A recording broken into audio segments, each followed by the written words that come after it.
Welcome to the Banker Lamp. Please enjoy the video. You start by confirming the correct replacement tip size and pausing audio. You want no movement while you work. Next, hold the AirPod by its stem so you control torque and grip the rubber tip at its base. Don't pull the plastic housing. Pull firmly straight off with a slight twist if needed. This disengages the retention ring.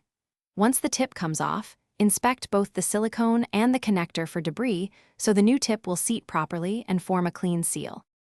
You align the replacement tip's oval opening with the AirPod connector notch so it fits without stress. Alignment matters to avoid tearing the silicone.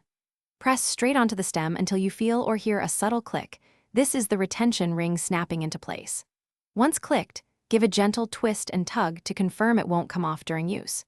Make sure the tip sits flush and the mesh is unobstructed, because a proper seal directly affects bass and noise-canceling performance. You finish by running the ear tip fit test or playing familiar audio to verify seal and bass response. A good seal improves noise cancellation and clarity.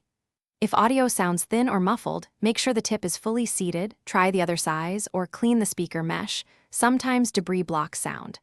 If a tip becomes stuck when removing, don't yank.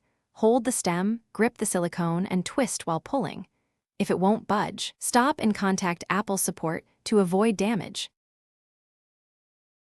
Thanks for watching. If this was helpful, leave a like and consider subscribing. See you next time.